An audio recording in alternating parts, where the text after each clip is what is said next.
नमस्कार. गावरान तडका या यूट्यूब चॅनलवरती तुम्हा सगळ्यांचं अगदी मनापासून स्वागत आहे. तर आज आपल्याला पालकची रेसिपी करायची. त्यासाठी मी इथे 2 गड्डी पालक असं छान असं बारीक कट करून घेतलेलं आहे. त्यानंतरनं इथे मी चण्याची डाळ घेतलेली आहे, ती अर्धा तास भिजत ठेवली आहे. त्यानंतरनं एक छोटा बटाटा घेतलेला आहे अशा प्रकारे कट करून, आणि त्यानंतरनं शेंगदाणे घेतलेले आहेत. शेंगदाणे मी अख्खेच घेतलेले आहेत. तुम्हाला जर हवे असेल तुम्ही खलबत्त्यात कुटून घेतले तरीसुद्धा चालतील. त्यानंतर इथे एक कुकर घ्यायचा आहे. कुकरमध्ये जी आपण पालक घेतली होती ना चिरून, ती स्वच्छ धुवून ही पालक आपल्याला ह्याच्यामध्ये टाकून घ्यायची. आणि हां, माझ्या चॅनलवरती जे कोणी नवीन असेल ना त्यांनी प्लीज एक चॅनलला सबस्क्राईब नक्की करा, कारण नवीन यूट्यूबरसाठी तुमचं एक सबस्क्राईब खूप जास्त मोलाचं असतं. तर पालक टाकल्याच्या नंतर ना आपल्याला जी चण्याची डाळ आपण घेतली होती ना ती स्वच्छ धुवून आपल्याला ह्याच्यामध्ये टाकून घ्यायची. त्यानंतरनं शेंगदाणे टाकून घ्यायचे आणि ह्याच्यामध्ये आपल्याला पाणी टाकून घ्यायचं आहे. तर मी इथे पाणी 1 तांब्या मी पाणी टाकणार आहे. आपल्याला लई खूप जास्त पाणी नाही टाकायचं आहे. त्यानंतरनं मीठ टाकायचं आहे. मीठ आपल्याला आत्ता थोडंसंच टाकायचं आहे, कारण की शेंगदाण्यांमध्ये डाळीमध्ये मीठ उतरलं पाहिजे त्याच्यामुळे. आणि त्यानंतरनं आपल्याला जो बटाटा आपण कट करून घेतला होता ना तो टाकायचा आहे. आणि कुकरची शिट्ट्या आपल्याला 4 ते 5 शिट्ट्या काढून घ्यायच्यात. तर इथं आपण वाटणाची तयारी करूया. वाटण्यासाठी मिरच्या घेतल्यात मी, त्यानंतरनं लसूण घेतलेलं आहे आणि जिरं घेतलेलं आहे.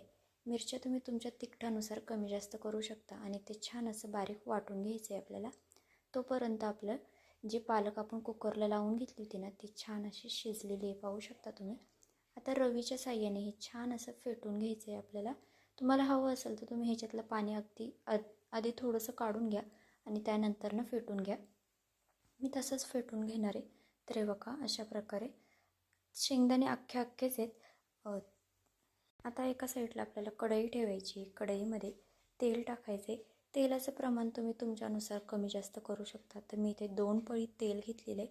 तेल आपलं छान गरम झालं की त्याच्यामध्ये आपल्याला हिंग टाकून घ्यायचं आहे. आणि हिंग टाकल्याच्या नंतरनं जे आपण हिरवी मिरची, लसूण आणि जिरं जे आपण वाटून घेतलं होतं ना ते टाकून घ्यायचं आहे. मी ते मिक्सरला वाटून घेतलं होतं.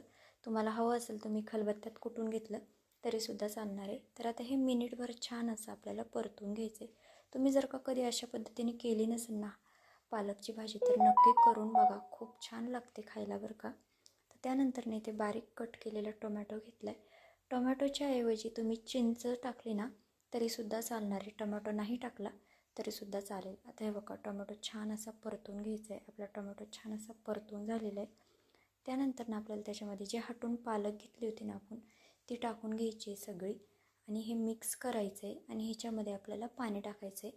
तर पाणी गरम वगैरे टाकण्याची गरज नाही आहे, थंडच पाणी टाकायचं आहे. तर मी ह्याच्यामध्ये आता पाणी टाकून घेणार आहे. तुम्ही खरंच अशा पद्धतीने करून बघा. हटून पालक केलेली आहे. तुम्हाला ही रेसिपी कशी वाटते हे सुद्धा मला कमेंट करून नक्की सांगा बरं का. तुम्ही माझ्या रेसिपी कुठून बघताय हे सुद्धा मला कमेंट करून नक्की सांगा. तर हे बघा मी आता ह्याच्यामध्ये ना पाणी टाकून घेतलेलं आहे. हटून पालक खूप जास्त पातळ नसते, अशी घट्टच असते. तुम्हाला कितपत घट्ट पातळ ठेवायची त्यानुसार तुम्ही पाण्याचा अंदाज करू शकता. तर मी इथे आता चवीनुसार मीठ टाकणार आहे. मीठ लक्षात ठेवायचं आपण आधीसुद्धा टाकलेलं आहे, त्याच्यामुळं आता त्या अंदाजाने मीठ आपल्याला टाकून घ्यायचं आहे. आणि याला छान अशी उकळी काढून घ्यायची.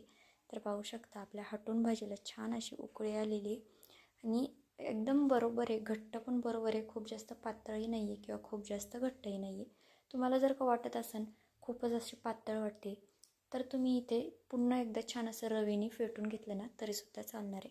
त्यानंतर मी ह्याच्यामध्ये गुळाचं पाणी टाकलं होतं. गुळाचा खडा भिजत ठेवला होता मी पाण्यात आणि तो टाकलेला आहे ह्याच्यामध्ये. तर हे याला बघा पाहू शकता तुम्ही छान अशी उकळी आलेली आहे. गुळाचं पाणी टाकल्याच्या नंतरनं पुन्हा 5 मिनटं आपल्याला उकळून घ्यायचं आहे.